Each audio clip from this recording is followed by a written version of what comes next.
ಅತ್ಯಂತ ಸಡಗರ ಮತ್ತು ಸಂಭ್ರಮದಿಂದ ನೆಹರು ಕ್ರೀಡಾಂಗಣ ಬೀದರ್ನಲ್ಲಿ ಆಯೋಜನೆಗೊಳಿಸಲಾಗಿದೆ. ಜಿಲ್ಲಾಡಳಿತ ಬೀದರ್ ಜಿಲ್ಲೆ ಬೀದರ್ನ ವತಿಯಿಂದ ಹಮ್ಮಿಕೊಂಡಿರುವಂತಹ ಈ ಗಣರಾಜ್ಯೋತ್ಸವ ದಿನಾಚರಣೆ ಸಮಾರಂಭದಲ್ಲಿ ಇದೀಗ ವಿವಿಧ ತುಕಡಿಗಳಿಂದ ಗೌರವ ವಂದನೆ ಮಾತೇಕೆಯವರ ನೇತೃತ್ವದ ತಂಡ ಇದೀಗ ವೇದಿಕೆಯ ಮುಂಭಾಗದಿಂದ ಆಡುತ್ತಾರೆ. ಆ ತಂಡದವರಿಗೆ ಸೇರ್ಪೂರ್ವಕವಾದ ಸ್ವಾಗತವನ್ನು ಜೋರಾದ ಚಪ್ಪಾಳೆಗೆ ಕೋರೋಣ. ಇದೀಗ ವೇದಿಕೆಯ ಮುಂಭಾಗದಿಂದ ಆಡುತ್ತಾ ಇದೆ. ಶ್ರೀ ಬಸವರಾಜ್ ಅವರ ನೇತೃತ್ವದ ತಂಡ, ಆ ತಂಡಕ್ಕೆ ಹೃದಯಪೂರ್ವಕವಾದ ಸ್ವಾಗತ. ಸೇವಾದಳ ತಂಡ ಹರೀಶ್ ನೇತೃತ್ವದಲ್ಲಿ ಆಡುತ್ತಾ ಇದೆ. ಮಕ್ಕಳಿಗೆ ಜೋರಾದ ಚಪ್ಪಾಳೆಗೆ ಸ್ವಾಗತಿಸೋಣ. ಇನ್ನು ಕೊನೆಯದಾಗಿ ಏರ್ವಿಂಗ್ NCC ಅವರ ತಂಡ ಶ್ರೀ ವೇದಾಂತ್ ಕೇಳ್ಗೆ ಅವರ ನೇತೃತ್ವದಲ್ಲಿ ಆಡುತ್ತಾ ಇದೆ. ಈ ಎಲ್ಲ ತುಕಡಿಗಳಿಗೆ ಹೃದಯಪೂರ್ವಕವಾದ ಚಪ್ಪಾಳೆಯನ್ನು ಜೋರಾಗಿ ತಾಳ್ಪಡಿಸಿಕೊಳ್ಳುವಂತಹ ವಿನಂತಿಯನ್ನು ನಾನು ಮಾಡ್ತಾ ಇದ್ದೇನೆ.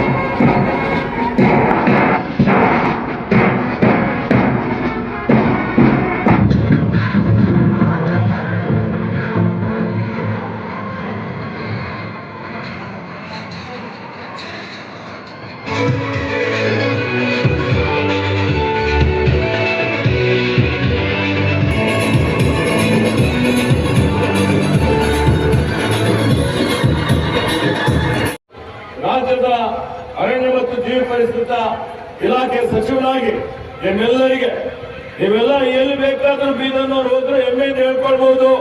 ನಮ್ಮ ಉಸ್ತುವಾರಿ ಮಂತ್ರಿ ಈಶ್ವರ್ ಖಂಡ್ರೆ ಅವರ ತಲೆತ್ತಿ ನಿಮಗೆ ಗೌರವ ಕೊಡುವಂತಹ ರೀತಿಯಲ್ಲಿ ಸೇವೆ ಮಾಡ್ತಾ ಇದ್ದೀವಿ ಅನ್ನುವಂಥ ಮಾತನ್ನು ಹೇಳಿಕೆ ಬಯಸ್ತಾ ಇದ್ದೀವಿ.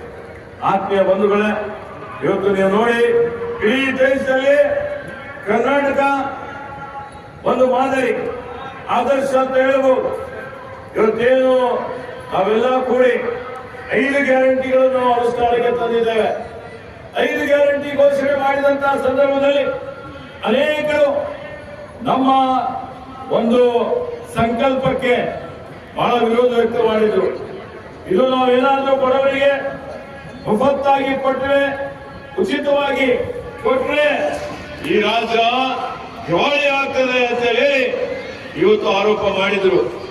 ಆದರೆ ನಾವು ಅಧಿಕಾರಕ್ಕೆ ಬಂದು 20 ತಿಂಗಳಾಗಿದೆ. 20 ತಿಂಗಳಲ್ಲಿ ಇವತ್ತು ನೋಡಿ ಗ್ಯಾರಂಟಿಯನ್ನು ಇವತ್ತು ಯಥಾವತ್ತಾಗಿ ಅನುಷ್ಠಾನ ಮಾಡ್ತಾ ಇದ್ದೇವೆ. ಪ್ರತಿ ವರ್ಷ 52,50,000 ಕೋಟಿ 5 ಗ್ಯಾರಂಟಿಗಳಿಗಾಗಿ ಇಟ್ಟಿದ್ದೇವೆ. ಬಹಳ ಜನ ಹೇಳ್ತಾರೆ ಗ್ಯಾರಂಟಿ ಕೊಡುತ್ತೀರಿ, ಎಲ್ಲ ಅಭಿವೃದ್ಧಿ ಆಗ್ತಾ ಇದೆ ಅಂತ ಹೇಳಿ.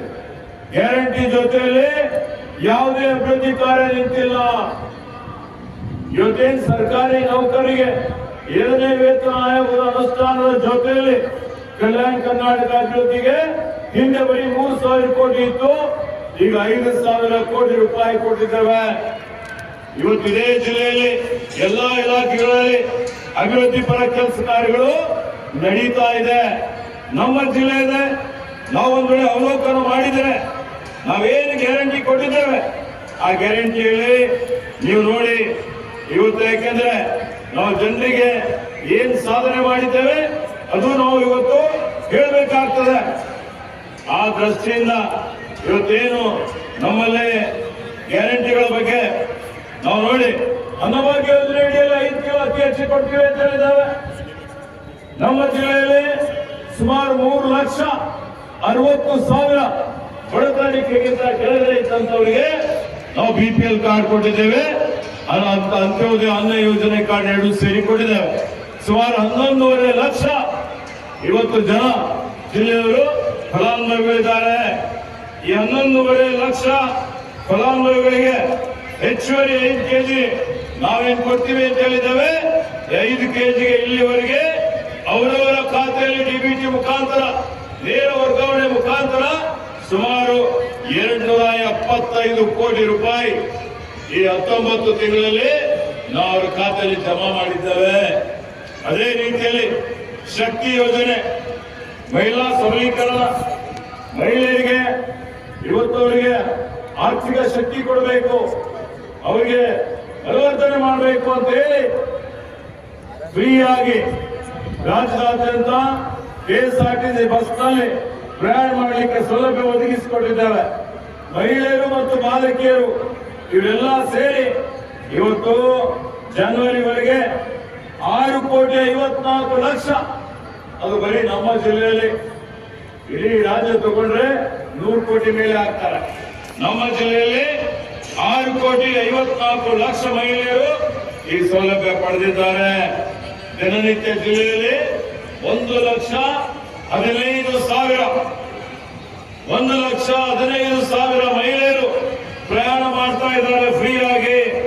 ಇವರೆಲ್ಲರಿಗೆ ಇಲ್ಲಿವರೆಗೆ 180 ಕೋಟಿ ರೂಪಾಯಿ ನಾವು ಸರ್ಕಾರದ ವತಿಯಿಂದ ಇವತ್ತು ಅವರ ಹೇಳಿ ನಾವು ಪ್ರತಿ ಒಂದು ಪರಿವಾರದ ಮಹಿಳೆಗೆ ಪ್ರತಿ ತಿಂಗಳು 2,000 ಒಂದು ವರ್ಷಕ್ಕೆ ಘೋಷಣೆ ಮಾಡಿದ್ದೇವೆ. ಮಹಿಳೆಯರಿಗೆ ತಿಂಗಳಿಗೆ 2,000 ರೂಪಾಯಿ.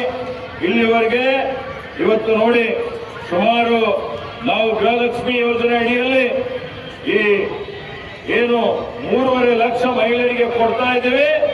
ಈ ಹಣ 929,20,000 ಕೋಟಿ ರೂಪಾಯಿ ನೇರ ವರ್ಗಾವಣೆ ಮುಖಾಂತರ ಅವ್ರ ಖಾತೆಯಲ್ಲಿ ಜಮಾ ಮಾಡಿದ್ದಾರೆ. ಇವತ್ತು ಗೃಹ ಜ್ಯೋತಿ ಯೋಜನೆ ಅಡಿಯಲ್ಲಿ ಸಹಿತ ಸುಮಾರು ಇಷ್ಟೇ ಮಹಿಳೆಯರಿಗೆ ಏನು ನಮ್ಮಲ್ಲಿ ತಿಂಗಳಿಗೆ ಡಿಪ್ಲೊಮಾ ಮಾಡಿದ್ದವರಿಗೆ ಇವತ್ತು ಅವರಿಗೆ 1,500,000. ಹೀಗಾಗಿ ನಾವು ಸುಮಾರು 10 ಕೋಟಿ ರೂಪಾಯಿ ಆ ಯೋಜನೆಯಲ್ಲಿ ಕೊಟ್ಟಿದ್ದೇವೆ. ಇಲ್ಲಿವರೆಗೆ ಕಂದಾಯ ಮಂತ್ರಿಗಳಿಗೆ ಮನದಟ್ಟು ಮಾಡಿಕೊಟ್ಟು ಇವತ್ತು 59 ಕೋಟಿ ರೂಪಾಯಿ ವೆಚ್ಚದಲ್ಲಿ ಇವತ್ತು ಅದರ ಒಂದು ವಿಸ್ತೃತ ಯೋಜನಾ ವರದಿ ತಯಾರು ಮಾಡಿ ಈಗ ಮಂಜೂರಾತಿ ಆಗಿದೆ. 15 ದಿವಸಗಳ ಒಳಗಾಗಿ ಅದಕ್ಕೆ ನಾವು ಟೆಂಡರ್ ಮಾಡ್ತೇವೆ. ಮಾರ್ಚ್ 31ರ ಒಳಗಾಗಿ ಆ ಕಾಮಗಾರಿ ಪ್ರಾರಂಭ ಮಾಡಿ 15 ತಿಂಗಳ ಒಳಗಾಗಿ ಆ ಕಾಮಗಾರಿ ಪೂರ್ಣಗೊಳಿಸಿ ಬೀದರ್ ಜಿಲ್ಲೆಯ ಜನರಿಗೆ ಅದನ್ನು ಲೋಕಾರ್ಪಣೆ ಮಾಡ್ತೇವೆ ಅನ್ನುವಂತ ಒಂದು ಭರವಸೆಯನ್ನು ನಾನು ತಮ್ಮೆಲ್ಲರಿಗೆ ಕೊಡಲಿಕ್ಕೆ ಇಷ್ಟಪಡ್ತಾ ಇದ್ದೇನೆ. ಹೀಗೆ 10 ಹಲವಾರು ಇಲ್ಲಿರುವಂತಹ ಎಲ್ಲ ರಸ್ತೆ, ಗ್ರಾಮೀಣ ರಸ್ತೆಗೂ ಮೊನ್ನೆ ಮತ್ತೆ ಬೀದರ್ ಜಿಲ್ಲೆಗೆ 60 ಕೋಟಿ ರೂಪಾಯಿ ಅನುದಾನ ಸರ್ಕಾರ ನಾವು ಮಂಜೂರಾತಿ ಮಾಡಿಸಿದ್ದೇವೆ ಎಲ್ಲೆಲ್ಲ ಹೊಲಗದ್ದೆಗಳಿಗೆ. ಅದರ ಜೊತೆಯಲ್ಲಿ ಕಲ್ಯಾಣ ಪಥದ ಯೋಜನೆ ಅಡಿಯಲ್ಲಿ ಸುಮಾರು 100 ಕೋಟಿಗಿಂತ ಹೆಚ್ಚಿನ ಅನುದಾನ ಗ್ರಾಮೀಣ ಭಾಗಕ್ಕೆ ಕೊಟ್ಟಿದ್ದೇವೆ. ಮತ್ತೆ ಪ್ರಗತಿ ಪಥದಲ್ಲಿನೂ ಇನ್ನು ಹೆಚ್ಚಿನ ಅನುದಾನ ಕೊಡ್ಲಿಕ್ಕೆ ನಾನು ನಮ್ಮ ಸ್ನೇಹಿತರಾದಂತಹ ಪ್ರಿಯಾಂಕ್ ಖರ್ಗೆ ಅವರಿಗೆ ಈಗಾಗಲೇ ಮಾತನಾಡಿ ಹೇಳಿದ್ದಾರೆ.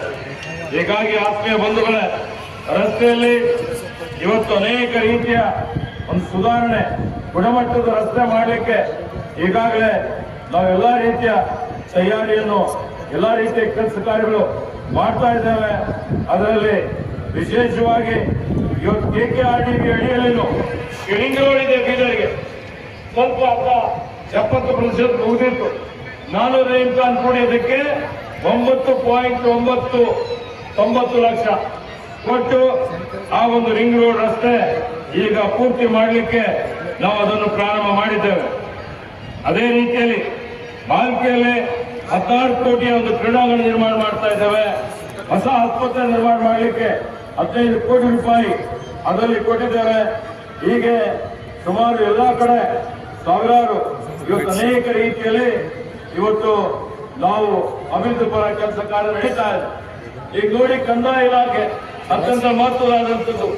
ಜನರ ಸಮಸ್ಯೆಗಳನ್ನು ಬಗೆಹರಿಸಲಿಕ್ಕೆ ಕಂದಾಯ ಇಲಾಖೆ ವಿಶೇಷವಾಗಿ ನಮ್ಮ ಕೃಷ್ಣಬೈರೇಗೌಡರು ಬಹಳಷ್ಟು ಹೊಸ ಹೊಸ ತಂತ್ರಾಂಶ ಅಭಿವೃದ್ಧಿ ಮಾಡಿದ್ದಾರೆ. ಅದರಲ್ಲಿ ಭೂ ಸುರಕ್ಷಾ ಯೋಜನೆ ಜಾರಿಗೆ ತಂದಿದ್ದೇವೆ.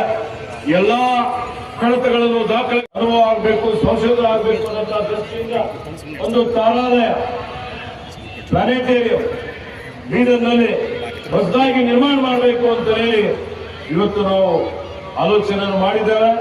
ಅದರ ಜೊತೆಯಲ್ಲಿ ಬೀದರ್ ನಗರ, ಬೀದರ್ ಜಿಲ್ಲೆ ಪ್ರವಾಸೋದ್ಯಮಕ್ಕೆ ಕರೇಜ್ ಇರಬಹುದು. ಇನ್ನಿತರ ಈಗಾಗಲೇ ಸಂಸದ ಸಾಗರ್ ಖಂಡ್ರೆ ಪ್ರಯತ್ನ ಮಾಡ್ತಾ ಇದ್ದಾರೆ.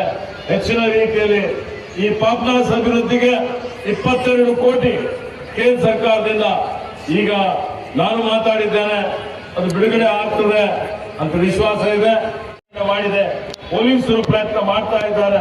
ಈಗಾಗಲೇ ಅವರ ಮೂಲ ಏನಿದೆ ಅಂತ ಹೇಳಿ ಅವರು ತಿಳ್ಕೊಂಡಿದ್ದಾರೆ. ಶೂಟೌಟ್ ಪ್ರಕರಣದಲ್ಲಿ ಈ ಆರೋಪಿಗಳು ಎಲ್ಲೇ ಇದ್ರು ಎಲ್ಲೇ ದೇಶದಲ್ಲಿ ವಿದೇಶದಲ್ಲಿ ಎಲ್ಲೇ ಇದ್ರು ಅಡಗಿಕೊಂಡ್ರು ಈ ಆರೋಪಿಗಳನ್ನು ಅತಿ ಶೀಘ್ರದಲ್ಲಿ ಬಂಧಿಸಿ ಅವರಿಗೆ ಕಾನೂನು ರೀತಿಯ ಶಿಕ್ಷೆ ಕೊಡಿಸ್ತೇವೆ ಅನ್ನುವಂತ ಭರವಸೆಯನ್ನು ಜಿಲ್ಲೆಯ ಜನರಿಗೆ ಕೊಟ್ಟು ಕಾನೂನು ವ್ಯವಸ್ಥೆಯನ್ನು ಹೆಚ್ಚಿನ ಒಂದು ಇಂಟೆಲಿಜೆನ್ಸ್ ಇರ್ಬೋದು, ಪೊಲೀಸ್ ವ್ಯವಸ್ಥೆ ಇರ್ಬೋದು, ಬಲವಂತನೆ ಮಾಡ್ತೀವಿ ಅನ್ನುವಂತ ಭರವಸೆಯನ್ನು ಕೊಟ್ಟು ಅವರು ಹಗಲಿರುಳು ಶ್ರಮ ಮಾಡ್ತಾ ಇದ್ದಾರೆ.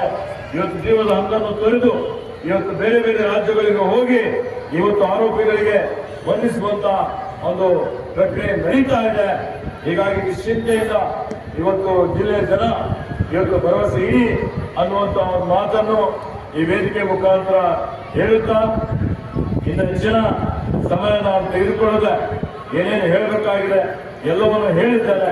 ನಾವು ನೀವೆಲ್ಲರೂ ಸೇರಿ ನೀವೇನು ವಿಶ್ವಾಸ ಇಟ್ಟಿದ್ದೀರಿ, ನಾನು ಬೀಳನವನೇ ಇದ್ದೇನೆ, ನಿಮ್ಮವನಿದ್ದೇನೆ, ನಿಮ್ದೇನೇ ಸಮಸ್ಯೆಗಳಿದ್ರು ಯಾವುದೇ ಸಮಯದಲ್ಲಿ ನನ್ನ ಗಮನಕ್ಕೆ ತರಬಹುದು. ಅವೆಲ್ಲ ಸಮಸ್ಯೆಗಳನ್ನು ಪ್ರಾಮಾಣಿಕತೆಯಿಂದ ಬಗೆಹರಿಸಲಿಕ್ಕೆ ಪ್ರಯತ್ನ ಮಾಡಿ ಬೀದರ್ ಜಿಲ್ಲೆ ಇಡೀ ರಾಜ್ಯದಲ್ಲಿ ಒಂದು ಮುಂಚೂಣಿಯಲ್ಲಿ ಕಲ್ಯಾಣ ಕರ್ನಾಟಕದಲ್ಲಿ ನಂಬರ್ 1 ಜಿಲ್ಲೆ ಆಗಬೇಕು, ರಾಜ್ಯದಲ್ಲಿ ಎಲ್ಲಕ್ಕಿಂತ ಎತ್ತರದಲ್ಲಿ ಇರಬೇಕು.